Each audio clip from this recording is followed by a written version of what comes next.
Hilltop Food Market, 220 Hoover Avenue, Bloomfield, New Jersey, Pilgrim 39878. I had those words memorized from the time I was a little kid. And these days, sometimes I find myself rubbing this thumb and this finger together, thinking about Hilltop Food Market, 220 Hoover Avenue, Bloomfield, New Jersey, Pilgrim 39878. That was our family business, the place we owned and operated and lived at. It was a deli, grocery, butcher shop. My dad was the butcher. Now, I began my work career at the store, and that's what my siblings and I referred to that place. It was simply the store. I began my work career there on my 6th birthday. The day I turned 6, my dad took me by the hand into the kitchen, right up to the wooden door, and he pulled out a thumbtack and knelt down. He showed me the snip of scrap paper that the tack had held into that wooden door. Well, I immediately recognized the names of my 2 older brothers, Antosh, which is Polish for Anthony, and Stevie, and next to their names were some numbers. My dad took the yellow number 2 pencil that he always carried behind his ear, and underneath my brothers' names, he wrote K-E-N-N-Y,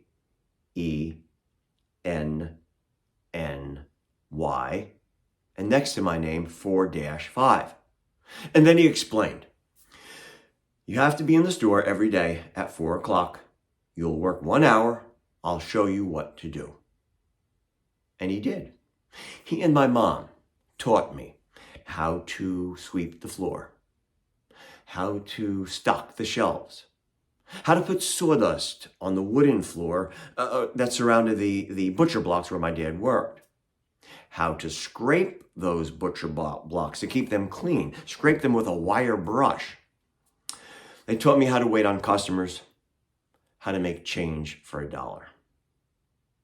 Now, the store sat on the top of a hill, a small hill in Bloomfield, where Hoover Avenue comes up and then goes down, where Valentine Road and North Spring Street meet Hoover Avenue. The store sat on the top of that hill along with the Catholic Church St. Valentine's and the parochial school St. Valentine's. And this place, the top of that hill, was the epicenter of an immigrant community, a community of Polish immigrants and their descendants.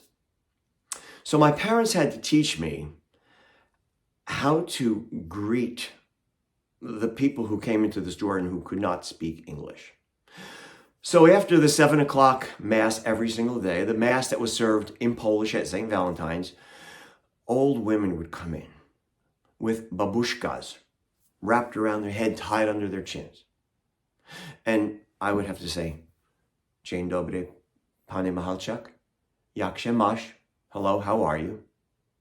And when the old gentlemen came in with their tweed jackets and their tweed caps, I would have to say, Dzień dobry, Pan Wojciech, jak się masz? Hello, how are you? And then I had to learn a whole vocabulary. I had to learn that pół fanta shenka meant a half pound of ham. 2 kwarta mleko, 2 quarts of milk. I knew that masło was butter, cebula, onions, papyrosy, cigarettes, chleb was bread. Now, I also was taught how to send these folks off politely, respectfully. Dziękuję pani. Do widzenia. Thank you. Goodbye. But the store was in New Jersey. So I had to develop a little bit of a Jersey side in order to work there. Hey, put those lifesavers back. Take them out of your pocket or I'm going to call the cops. Yeah. Well, one day I was in the store and I was just a little kid. It was a busy day. My two older brothers were working. My mom and dad were working. Even my kid brother was in there helping. And my baby sister, who had just been born, she was sleeping in the adjoining apartment.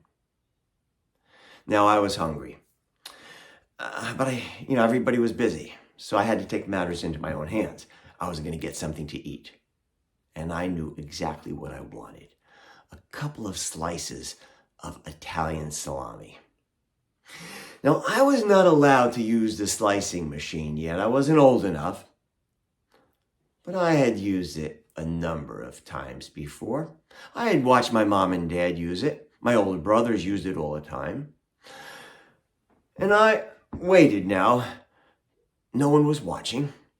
I opened the door of the deli case and I looked for that long tube of Italian salami so I could just peel off that thin case. Oh, I could smell that salami right now just thinking about it.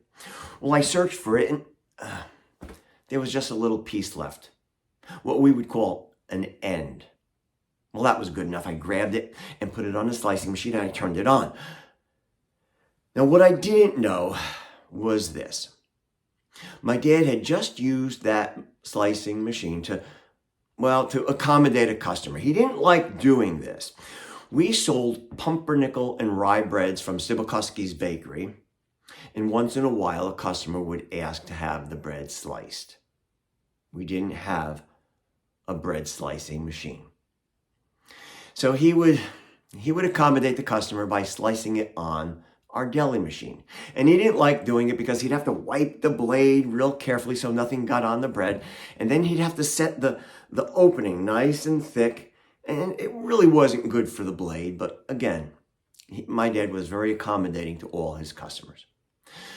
So he had just sliced a rye bread and he had left that gap. Instead of being real thin for slicing the deli meats, it was nice and wide. And I didn't know that. I turned the machine on, put my hand over the salami and held it in place as I would. Oh, it's okay. I didn't lose anything. I've got all my fingers. But as I held that piece of salami in place and pushed it across, I saw that flashing light. I felt that hot, searing pain. And yeah, along with a thick slice of salami came just a tiny little sliver of this thumb.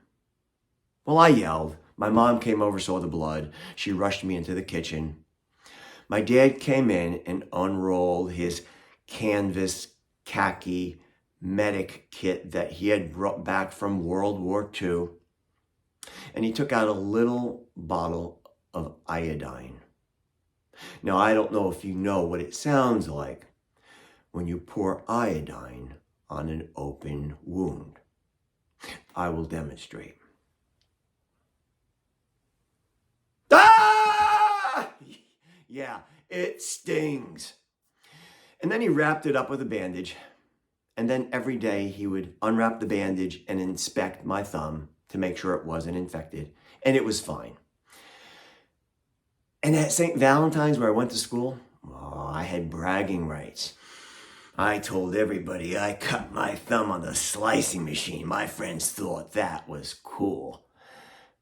Some of them were a little disappointed that I didn't cut my whole thumb off, but nevertheless, for a short period of time, I had bragging rights. Well, the thumb healed. It's fine. And the store is long out of our family. My mom and dad are gone. And this past year, I lost my eldest brother, Antosh. And me, well, I'm 73 and a half years old. So who knows how long I'll be staying here. But I'll tell you this. On my last day, the last day that I'll be on this place, the day that I'm going to leave, as we all eventually will, I know what I'll be doing. I'll be rubbing this thumb and this finger together. And the last words that I utter on this place will be, Hilltop Food Market, 220 Hoover Avenue, Bloomfield, New Jersey, Pilgrim 3, 9878.